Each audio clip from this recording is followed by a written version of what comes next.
large chicken breast, half chicken breast, it's good if you partially freeze it, and then when you do that, it'll be easier to cut in half. And you cut it in half, put it in a Ziploc bag, and then we are going to proceed to beat this thing. Don't hit it with the ridged edge. You want to hit it with flat. Now you can do it with a frying pan or rolling pin or whatever you have that's around. I happen to have had this for about 1,000,000 years. So you just start beating it into submission, and you start from the center and work to the outside, because you can watch it spread, and if you're not careful you can shred it into a lot of pieces. So you want to do it pretty gently, or not, like this.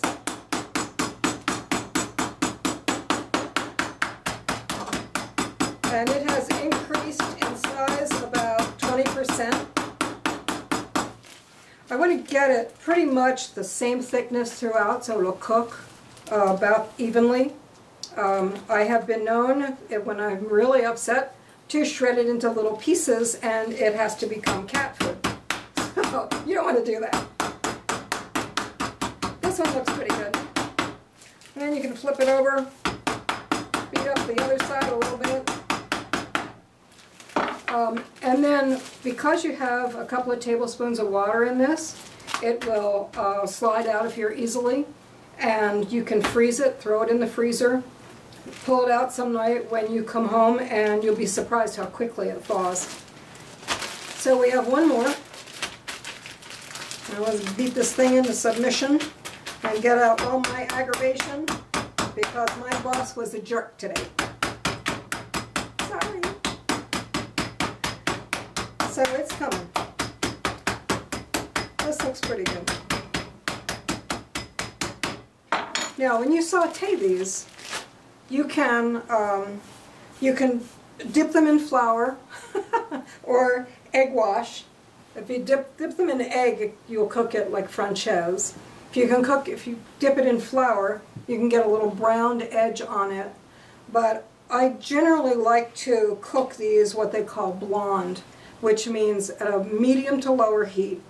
It will cook through, but it won't be like shoe leather. It'll be very tender and delicious, which is what you want.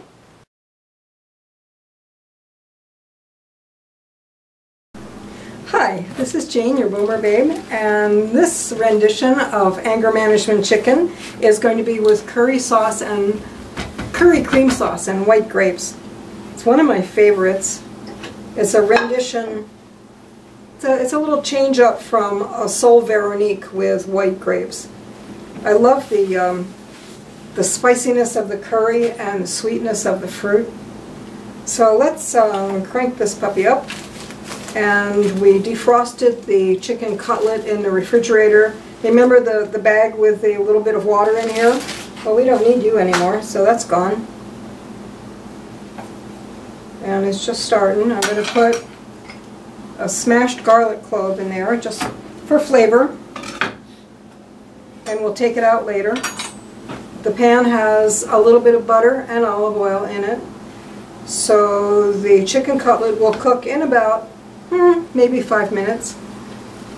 And again, it is a very quick dinner, one of my faves. So I went to get some new curry powder the other day because my curry powder was a couple years old and it didn't look too hot. So I went to Savory Spice Shop, which is now all over the country, and I smelled all their curry powders, and I found one that is Middle Eastern and is called Ras El Hanout. And it has nutmeg, sea salt, black pepper, ginger, cardamom, mace, cinnamon, allspice, turmeric, and saffron in it. It just smells divine, and while it's still considered like a curry powder, it's more Middle Eastern. But use whatever you have. Any kind of curry powder is probably going to be just fine.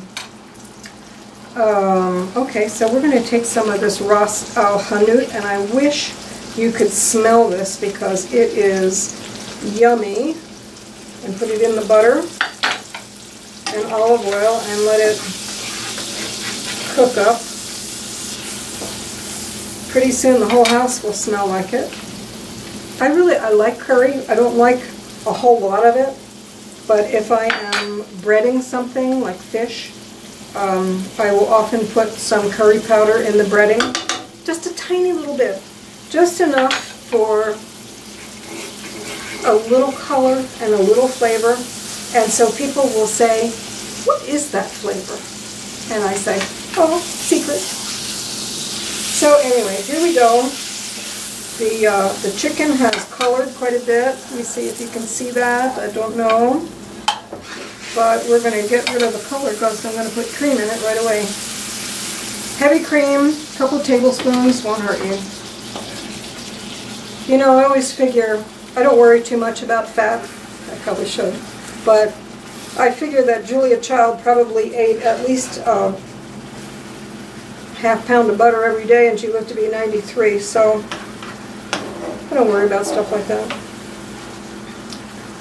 So heavy cream as opposed to half and half. Do use heavy cream if you're doing something like this, because half and half will not cook down, and heavy cream will cook down in a New York minute.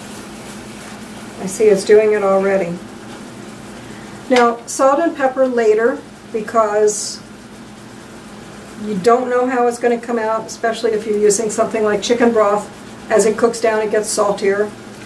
So I usually like to wait for the last couple minutes. And the cream has reduced by about 1/3. And the chicken is probably already cooked. You can see, looks pretty good and juicy.